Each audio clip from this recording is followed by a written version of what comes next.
Welcome back to Goodnight Lighthouse. I'm Miss Dorothy and I'm here to read you another story. And I've got a fun book tonight about a crocodile. This is a really interesting book. I think you're going to like it a lot. It's called Lyle, Crocodile. Lyle, Crocodile. This is Crocodile, and his name must be Lyle. And I think Lyle lives with a family that really loves him, but I don't think everybody likes having a crocodile around. I wonder what's going to happen. We need to get into this book and find out what goes on with Lyle the crocodile. Are you ready to get inside this book with Miss Dorothy? Good. I need you to sit up and listen up, because here we go. Lyle, Crocodile, written by Bernard Waber. This is the house on East 88th Street. Mr. and Mrs. Primm and their son Joshua live here. Someone else lives here too. Listen. Swish, swash, splash. Swish, swash, swoosh. It's Lyle the crocodile, splashing around in the big bathtub. Lyle was very happy living with the Primm family.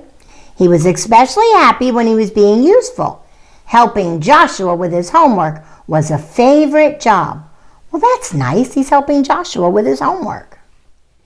But if Lyle was happy, just 2 doors down lived some neighbors who were not. Mr. Grump's cat, Loretta, was scared of Lyle. Even a glimpse of him caused her to shake with fright. Lyle gave Loretta his biggest, friendliest smile to show her what a nice crocodile he was. But at the sight of his big teeth, Loretta only shook even harder. Lyle wants to be friends with Loretta, but Loretta's afraid because Lyle has really big crocodile teeth. To take his mind off his troubles with Loretta and Mr. Grumps, Lyle filled his day playing with Joshua and his friends. He loved being it. Oh, they must be playing tag. The children loved watching Lyle do tricks.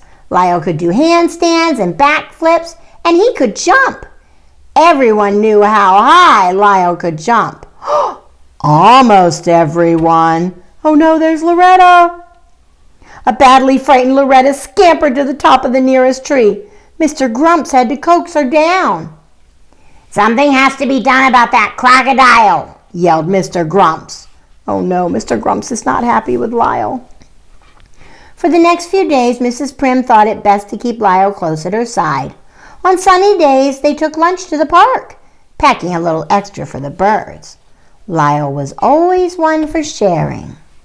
One day, Mrs. Primm and Lyle went shopping downtown. All went well until a voice boomed out, "Attention shoppers! There's a fantastic sale in pajamas." Lyle was quickly leapt up into the crowd. At the sale, Lyle had a big surprise. There was his old friend, Hector P. Valenti, star of stage and screen, busy as his new job selling pajamas. Hector and Lyle had danced on stages all over the world. It couldn't hurt to show the crowd a little of their old act, could it? More, cheered the shoppers. They had forgotten all about needing pajamas.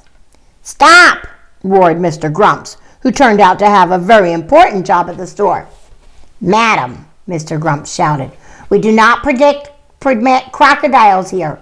Remove him at once. Your crocodile belongs in the zoo, and I'm going to make sure he is sent there. Whatever would Lyle do in a zoo?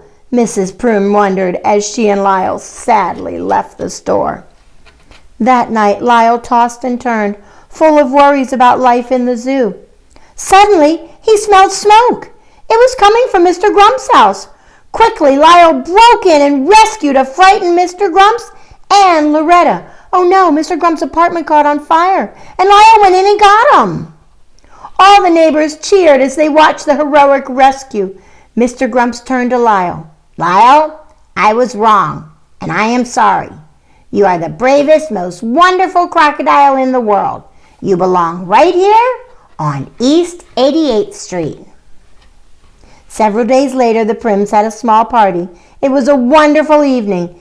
Everyone was happy to see Lyle smiling his big smile again. Even Loretta. Wow, I loved the way this book ended. I really liked Lyle, and he loved his family. And it really made me sad that some of the people didn't like having a crocodile around. But then Lyle showed everybody that he could be really, really helpful. And everybody likes him now. Even the cat.